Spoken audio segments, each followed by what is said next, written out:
আজকে আমাদের ঈদ আছে, তো এবার মায়ের বাড়ি আসার কথা ছিল। মা শিলিগুড়িতে থাকে, আমার বাবা এখানে বিস্কুট ফ্যাক্টরিতে গাড়ি চালায়। তো সেইখানে এবার মা গেছিলো কিছুদিন আগে। এবার মা বাড়ি আজকে ঈদ বলে আমরা বলেছিলাম যে আমরা ঈদের পরের দিন যাবো। সেই জন্য মা বলেছিল যে তাহলে আমি ঈদের দিন যাবো। আমাকে বলেছিল যে বিকেলের দিকে যাবো। হঠাৎ করে সকালে ফোন করছি 8টার দিকে, বলছি খুব বৃষ্টি হচ্ছে, তো এবার ট্রেনে উঠবো। এই সকালের দিকে আমাকে বললো ট্রেনে উঠবো। আমি বেশ ঠিক আছে বললো তাহলে রাখ। ওই ফোনটা রেখে দিল। তারপরে 12টা এরকম দিক করে হঠাৎ ফোন আসছে, আমার বরের ফোনে ফোন আসছে। মানে আমার ফোনে আমার বাবা আমাকে পায়নি, দিয়ে আমার বাবা আমার বরের ফোনে ফোন করেছে।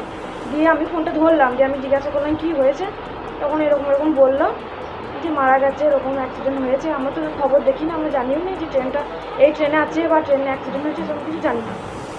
তারপর আমার দাদাও আমাকে ফোন করলো, আমার দাদা কেরালাতে থাকে, আমার দাদা বাড়ি আসছে, ও আমাকে ফোন করে বললো যে এরকম হয়েছে। তারপরে জানার পর আমার শ্বশুর বাড়ি থেকে আমি এখানে এলাম। এই দুর্ঘটনার খবর আমরা টিভি দেখেছি। পরে আমি আমার বিয়ানের সাথে কথা হয়েছে পরশু দিন যে আমি পরবে বাড়ি যাব। আচ্ছা, আর আমাদের কথা হয়নি। তারপরে ট্রেন দুর্ঘটনা শুনলাম ঠিক বেলা 12টার সময় আমার বিআই ফোন করেছে যে আমার বিয়ানে আধার কার্ড ভোটের ছবি দেওয়া হয়। তা কী কারণে দেবো, অনেক জড়াজড়ি করার পর বললি যে সরকারের পক্ষ থেকে ওর আধার এবং ভোটের ছবি চাইছে। তখন আমরা আমাদের সন্দেহের তালিকায় এলো যে অ্যাক্সিডেন্টে বিয়ান মারা গেছে। এইটুকু আমরা সন্দেহ করলাম, তার কারণ লোকাল প্রশাসন ওর বাড়িতে এসে খোঁজ খবর নিয়েছিল। 4 মাস হলে গেছে গাড়ি চালাচ্ছিল কোম্পানিতে, মানে ছেলে নিয়ে গেছিল বউকে সঙ্গে করে নিয়ে গেছিল। বয়স কত না? 35 বছর। বাচ্চা কাচ্চা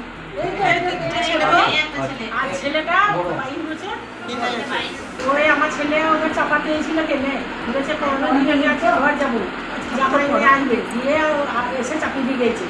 চাপিয়ে দিয়ে আমার ছেলে চলে গিয়েছে কাছে, আর তখন শুনেছে ট্রেন অ্যাক্সিডেন্ট হয়েছে। ও আবার ফের পাল্টা এসে এসে দেখেছে সব মরে পড়ে রয়েছে।